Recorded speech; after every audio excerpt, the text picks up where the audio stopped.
Selamat datang ke Bantuan MY, saluran anda untuk info terkini bantuan rakyat Malaysia. Assalamualaikum dan salam sejahtera. Pembayaran sumbangan tunai rahmah atau STR Fasa 3 kini semakin menjadi perhatian rakyat, khususnya penerima yang sedang menunggu pengumuman rasmi daripada kerajaan. Ramai yang bertanya bilakah tarikh sebenar pembayaran akan diumumkan dan bila semakan status boleh dibuat. Untuk makluman semua, sehingga kini kerajaan masih belum mengeluarkan pengumuman rasmi mengenai tarikh pembayaran STR Fasa 3. Oleh itu, orang ramai dinasihatkan supaya tidak mudah mempercayai tarikh yang tular di media sosial sekiranya ia tidak disahkan oleh pihak berkuasa.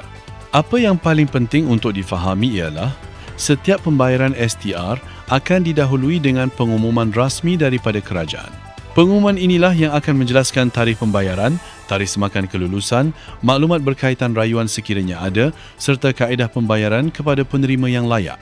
Kebiasaannya, pengumuman tersebut disampaikan melalui kenyataan media Kementerian Kewangan atau pengumuman rasmi oleh Perdana Menteri dalam majlis tertentu.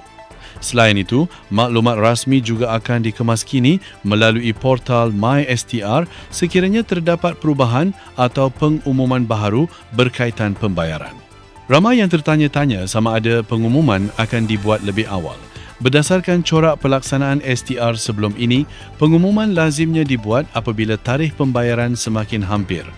Namun begitu, tempohnya tidak tetap dan bergantung sepenuhnya kepada keputusan kerajaan. Oleh sebab itu, orang ramai dinasihatkan supaya menunggu pengesahan rasmi dan tidak membuat andaian berdasarkan khabar angin. Sebaik sahaja pengumuman rasmi dikeluarkan, penerima akan mengetahui beberapa perkara penting. Antaranya ialah tarikh rasmi pembayaran STR Fasa 3, tarikh semakan status kelulusan, keputusan permohonan atau rayuan yang telah diproses serta maklumat lain berkaitan kaedah pembayaran kepada penerima yang layak. Sekiranya pembayaran STR Fasa 3 diteruskan mengikut jadual yang dirancang kerajaan, semua maklumat berkaitan akan diumumkan secara rasmi melalui saluran kerajaan sebelum pembayaran bermula. Justeru, orang ramai disarankan agar sentiasa mengikuti kenyataan rasmi daripada Kementerian Kewangan dan tidak bergantung kepada maklumat yang belum disahkan.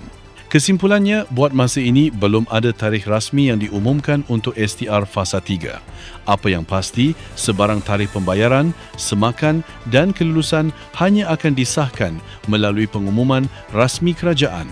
Jadi, teruskan mendapatkan maklumat daripada sumber yang sahih dan elakkan daripada menyebarkan maklumat yang belum dipastikan kesahihannya. Terima kasih kerana terus mengikuti perkembangan terkini di saluran Bantuan MY. Semoga perkongsian ini bermanfaat. Terima kasih kerana menonton dan jumpa lagi dalam video yang seterusnya.